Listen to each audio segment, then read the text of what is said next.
host, Maggie Smith. Now, coming up, we have a postdoctoral research scientist in paleontology from the Field Museum right here in Chicago. Eric Gorscak is here tonight. Yes, give it up for Eric. But first things first, folks, let's take a look at some of the headlines from the week. A man in Oregon has been sentenced to 130 days in jail for harassing a bison at Yellowstone National Park. America, where harassing bison will get you 130 days behind bars, but harassing women will get you elected into office.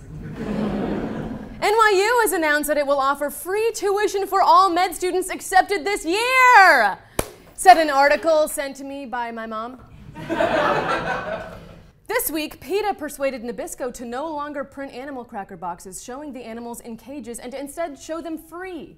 Cool, said a child in a cage in Arizona. A new study has revealed that there are 19 science-backed ways men can appear more attractive to women, and they're all shutting the fuck up. Trump claims if he's impeached, the stock market will crash, and well, everything he said so far has been true, so we should watch out for that. August is National Romance Awareness Month, Kyle. With the November midterms already on the horizon, political analysts are predicting a blue wave in which Democrats may take back control of the House. For more on this, we have our senior GOP correspondent, Wen Powers. Wen, everybody! Thank you, Wen. Wen, thank you for being here. Thanks for having me, Maggie. So, Wen, based on the latest polls, Democrats have a 75% chance of retaking the House. Do you think Republicans should be worried? Not at all, Maggie. If anything, I think liberals are going to be in for a pleasant surprise this November when Republicans gain even more seats. Go Red Wave! All right, you seem very confident, Wen. I am, because of one little word, capitalism. It makes everything better. Healthcare, income inequality, sex. What is capitalist sex like? Oh, it's great, Maggie. I lay back, do nothing, someone else does all the work, I reap the benefits. Gross. Oh my God. All right, but still, with Democratic turnout up 60% in some areas, you gotta worry a little bit, right? Well, Maggie, maybe I would have until a hashtag walk away movement started. What is that? I've never heard of that. Oh, you don't know about this? No. Hashtag walk away is a powerful, real Twitter movement where liberals, mostly African-American ones, are announcing that they're walking away from the Democratic Party. It's totally grassroots and definitely not something conservatives made up. If you click on the hashtag, you'll see tweets about it, from Maine to Moscow. Mostly that last one. But don't take my word for it. Look at this example from Turning Point USA, an organization founded by youth conservatives that's taken the lead on Walk Away. It's a powerful photo showing a model, cool, young black guy doubting the Democratic Party. What? Why is he a model, cool black guy? Because funnily enough, he's the model that comes up when you search stock images for young, cool black man doubting. I mean, can you believe it? A model and a Republican? That guy wears many hats, like singer, businessman, pilot, superhero, director. Good work, my man. Fantastic. No. It seems like your party absolutely is manufacturing this whole thing from stock photos to try and sway the midterms. I'm sure you and your liberal friends think that, Maggie, but would you say such a thing to Oprah? What? No. Just because you put text over a picture of Oprah does not mean it's real. Kevin Durant? No, that's not a thing.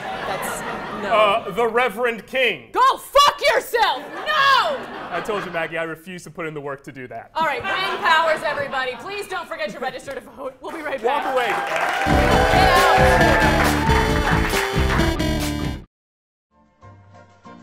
Netflix.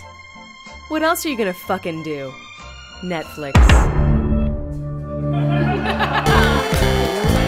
Welcome back to the news. Now, if you guys are at all like my parents, when you think of Chicago, you think of people getting shot. But there's actually another way Chicago pumps you full of lead. Just hold on and take a little sip of water while simultaneously continuing to read the teleprompter. In water? What? In April of this year, the Chicago Tribune published an independent analysis of Chicago tap water.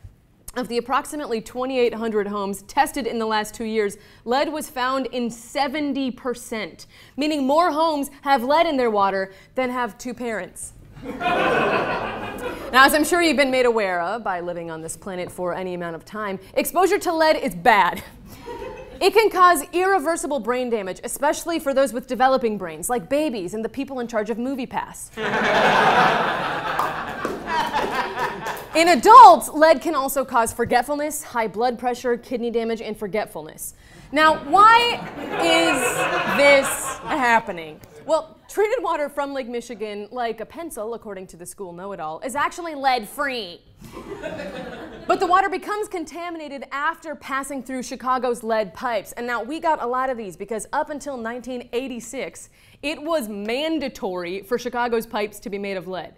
And if that sounds too recent for you, it is. Most cities at that time were already passing laws edging away from using lead pipes because everyone knew that lead was bad. That's like if today you mandated that your film had to be produced by Harvey Weinstein.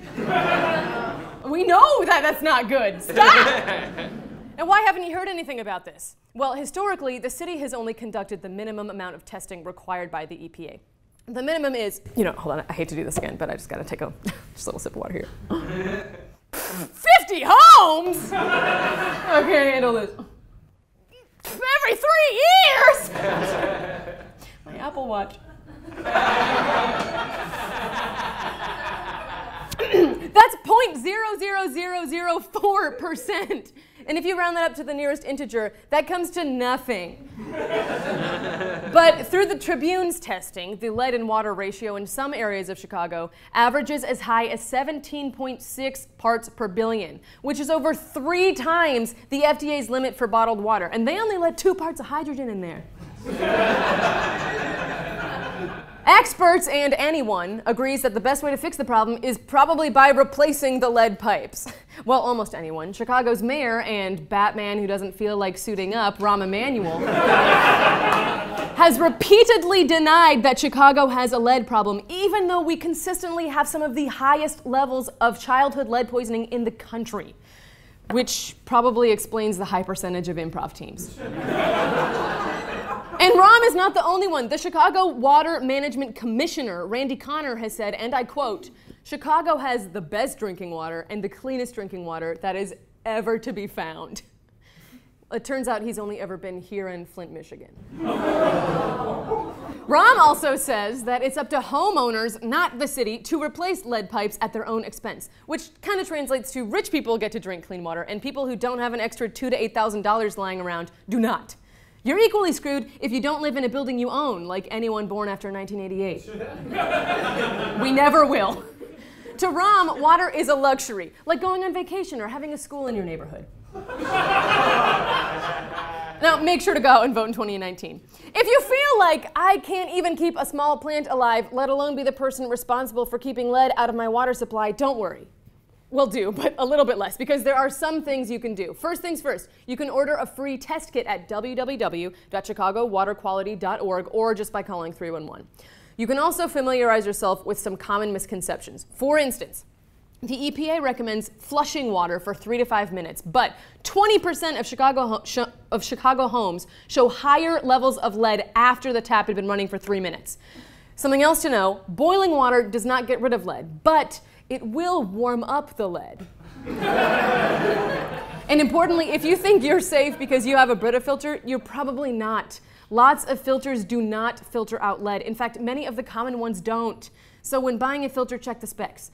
The EPA recommends ones that cover lead. So, you guys, I think it's time we, I'm sorry, just give me 1 second here. Gotta take a little sip of water. I'll keep reading the prompter. Swallow the hard truth and get this taken care of. We'll be right back.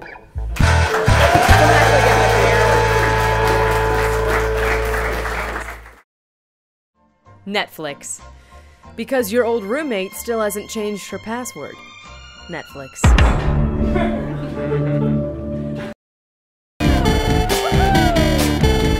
Welcome back to the news. Tonight I am joined by a postdoc postdoctoral researcher in paleontology at the Field Museum, Eric Gorscak. Eric, everybody!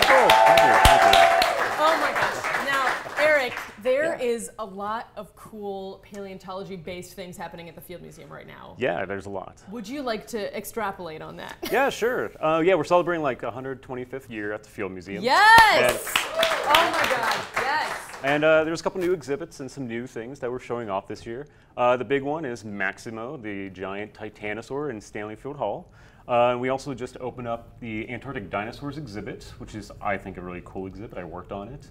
That's and great. Also, we're moving Sue and giving it its own exhibit and really focusing on Sue and giving it the spotlight that it deserves. Okay, now for the people in the audience who might not know who Sue is, can you please explain? Yeah, Sue is one of the most complete T-Rexes and also one of the largest found in South Dakota. That's the Field Museum acquired in, in the early 2000s, like 17, 18 years ago. Can we fact check him? Yeah. Make sure he's... Oh, God. Thank you. Oh, boy. Great. Yeah, and it's been an icon for the Field Museum for the past almost 20 years now. Oh, yeah. I mean, I remember. I go to the Field Museum all the time. I love it so much, and I will never forget. You just walk in, and there's Sue staring right at you. Or should I say there was Sue, because now... Yeah, they moved Sue. They moved Sue, and she's going into her own suite. And when I first found out about this, I was like, what the hell? Oh, yeah. How dare you? But then I met Maximo. Yeah, so it's a little bit of a trade-off. It is, right? and Sue's getting her. She's moving into her own place. That's what I like to think of. She's no more roommates. Sue's in a studio apartment in the Field Museum. So tell us about Maximo. Maximo's the new big dinosaur. Yeah, Maximo is this new Titanosaur, this group of long-necked, long-tailed, big dinosaurs known as sauropods, and a little group called Titanosaurs. A little group called Titanosaurs. I know. See what I did there? Yeah. And it's the scientific name is Patagotitan majorum, and it's from Argentina. And so the Field Museum acquired a cast as well as some bones on loan on display in the Stanley Field Hall. And it really fills up the space quite nicely. It's the largest dinosaur ever found. It is huge, and it's fairly complete with what we know of the species. About 6 individuals were found in the quarry, and about maybe 66 to 70% of the skeleton is known. So when you say 6 were found in the quarry, you mean like in one spot? Yeah, They're all in one chilling. spot. Okay, right. cool.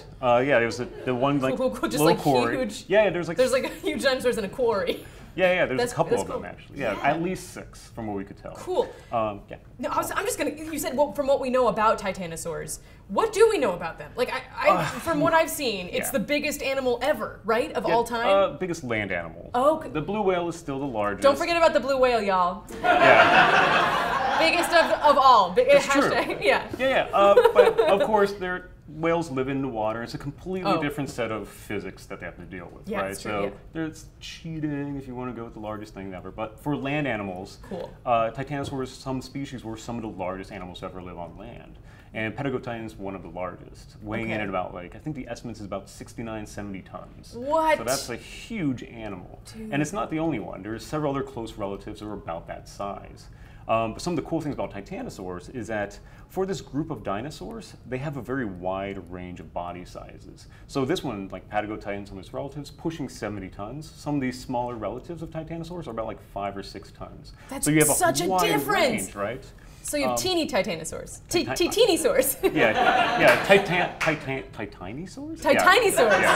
Titanosaurs. Yeah, so they have this wide range of body sizes, and some of the ones that I work with are some small ones as well. That's so crazy. Yeah. And I know you also mentioned there's a new exhibit coming out with Antarctic dinosaurs. Yeah, it's already out. Yes, it came out in June, so very excited about that one. So tell us about that. What's the situation with don't think, when you think of Antarctica, you don't think like, oh, there's a shit ton of dinosaurs there. There are. But there are! Penguins are dinosaurs, because birds are dinosaurs, right? So, but just to go back to Antarctic dinosaurs, it's a really cool exhibit You're like, it's mine, but it's cool. Yeah. I mean, it combines a little bit of the history of Antarctica, what it was before as this frozen, mysterious, lost continent, and also what lived there that we knew paleontologically from the past 250 million years that we have on display in the exhibit. What was different about Antarctica? Yeah, was it not Arctic-y? It was not. It was, So obviously it wasn't covered in ice a long time ago. So, because you had dinosaurs living there, you had plant life, you had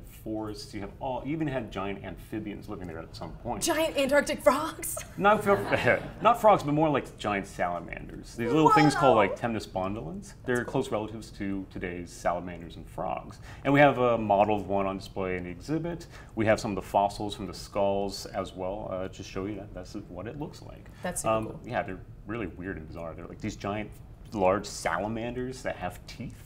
That is really cool, and they have like on their palates, the roof of your mouth, they even have some teeth on that. No. So they're just really bizarre creatures. That sounds crazy. Yeah. Eric, I want to hear way more about this. We're going to take a break and we'll be right back with more. Eric Gorscak, everybody. Netflix. Oops. Looks like your old roommate did change her password. Hulu.